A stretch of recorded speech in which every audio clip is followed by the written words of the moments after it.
Fala galerinha, eu sou o professor Tiago, diretamente da Secretaria de Educação e do nosso link Lição de Casa. Vamos lá estudar a matéria do quinto ano? Bom, na nossa matéria do quinto ano, mais uma vez, lá no início do nosso material, nós trazemos todas as adaptações para alunos com deficiência, onde nós temos vídeos, gráficos, imagens que facilitam para as crianças o entendimento. Não deixem de estudar por conta disso, tá muito legal o material. Dando continuidade na nossa lição de língua portuguesa, essa semana nós vamos trabalhar um texto sobre o boto cor-de-rosa da Amazônia, ok? Esse texto ele vai trazer diversas informações científicas e técnicas sobre o boto cor-de-rosa e depois, no final, ele vai explicar um pouquinho sobre a lenda. Ele é um texto um pouquinho diferente do que vocês estão acostumados, porque ele vai trazer estatísticas e tudo isso dentro do próprio texto. Leiam com atenção, com calma, e vocês vão adorar, ok? Continuando, a tarefa que vocês irão realizar de língua portuguesa será um texto no formato da sua escolha, falando sobre as suas percepções e entendimentos sobre o boto cor-de-rosa.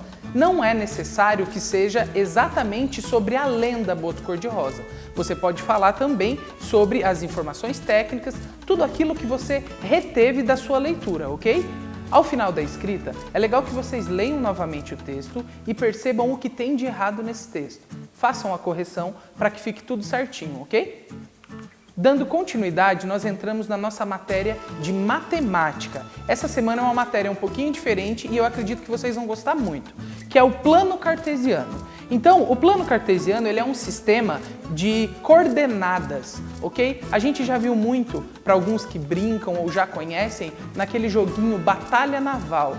Outras coisas que a gente utiliza isso são em mapas. Os mapas ele também utilizam coordenadas, tudo bem? Então, a gente vai aprender um pouquinho sobre isso, tá? O sistema ele é um sistema de plano de coordenadas, ele foi criado por René Descartes, um filósofo, físico e matemático francês, tudo bem? E ele é muito utilizado para representar pontos e objetos a partir das suas coordenadas, assim como a gente falou, mapas, ok? Localidades, etc. Formado por duas retas perpendiculares. O que são essas duas retas perpendiculares? Essa cruz aqui que a gente tem na imagem. No material de vocês também vai ter um gráfico assim, uma malha quadriculada, onde vocês poderão ver com muita tranquilidade como ele é formado. E essas duas retas perpendiculares, elas são chamadas de eixo, ok? Vamos continuar nos aprofundando um pouquinho mais. Nós vamos estudar neste momento, no quinto ano, o nosso primeiro quadrante, que é o quadrante que a gente chama somente de quadrante positivo, tudo bem? Neste quadrante, ele só trabalha números positivos porque os números negativos nós trabalhamos em outros quadrantes e isso nós iremos ver nas próximas aulas, tá ok? Para localizar um ponto no plano cartesiano, basta marcar o valor do eixo horizontal e em seguida do vertical. Então é muito importante lembrar isso, galerinha. Por quê? Toda a sua ação ela vai partir da horizontal para depois para vertical. Se você inverter isso, vai dar errado a sua localização no plano cartesiano, ok? Então sempre lembrem, horizontal e depois vertical, tudo bem? Lá no material de vocês também vai estar explicando e vocês terão exemplos sobre isso. Sempre, sempre, sempre nesta ordem. Primeiro horizontal, depois vertical. Na sequência, agora a gente vai ver uma das atividades que vocês terão que fazer lá na apostila, tudo bem? Então aqui eu trouxe para vocês, de forma muito simples, como a gente realiza uma identificação em um plano cartesiano.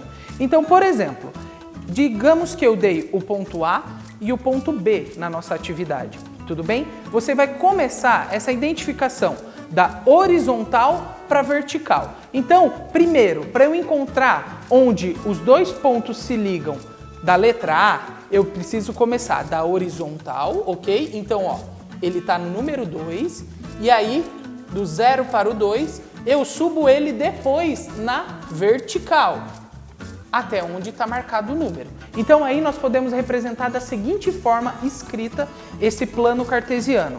A, abre parênteses, 2 e 3, fecha parênteses. O que é mais importante, professor, da onde surgiu esse 2,3?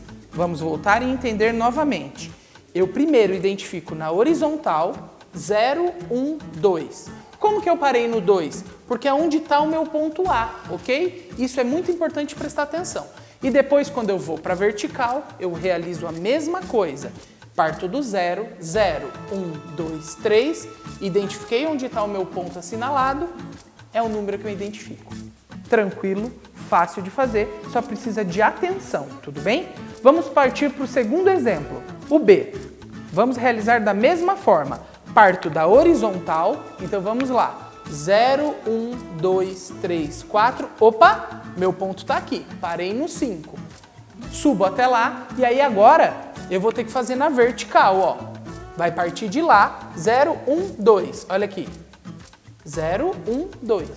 Muito simples, muito fácil, mas precisa de muita atenção. Então lembrem a dica do professor Thiago. Sempre horizontal primeiro, depois vertical. Não tem como errar ligando os pontos, tudo bem? Continuando, nós vamos para a nossa matéria de Ciências da Natureza, Cadeia Alimentar. Pessoal, é uma continuação da nossa aula passada. Na aula passada nós falamos sobre os decompositores, certo? Então hoje a gente vai identificar um pouquinho, a partir dos decompositores, a nossa cadeia alimentar. Então aí a gente tem uma informação muito importante. O que significa cadeia alimentar? A cadeia alimentar, ela é a transferência de energia de um ser vivo para o outro por meio do alimento. Ou seja, se os decompositores, eles fazem aquele papel de criar nutrientes, sais minerais e tudo isso, vamos lembrar lá atrás, bactérias e fungos, ok?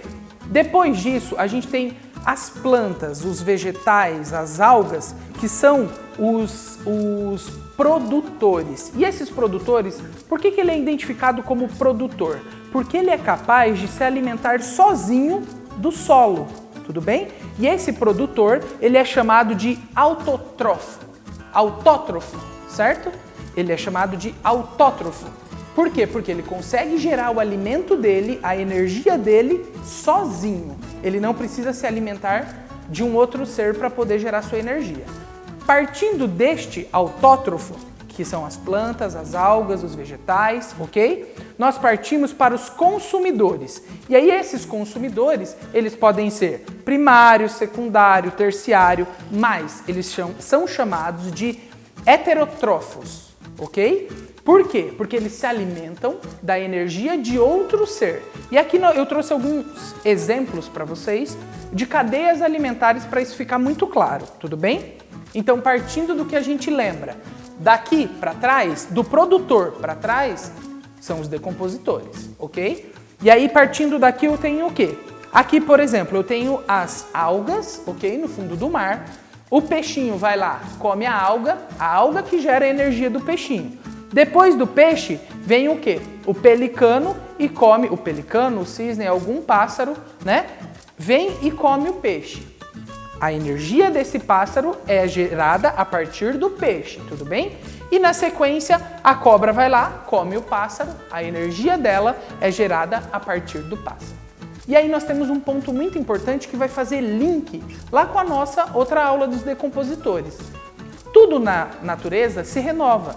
Quando essa cobra ela morrer, ela for atacada de alguma forma, para onde ela vai voltar? Ela vai voltar para o ciclo da natureza. Os decompositores vão agir em cima dela e ela volta lá para o início da nossa cadeia alimentar. Tudo bem? Dando sequência, a gente vai ter o nosso projeto de educação em saúde da população.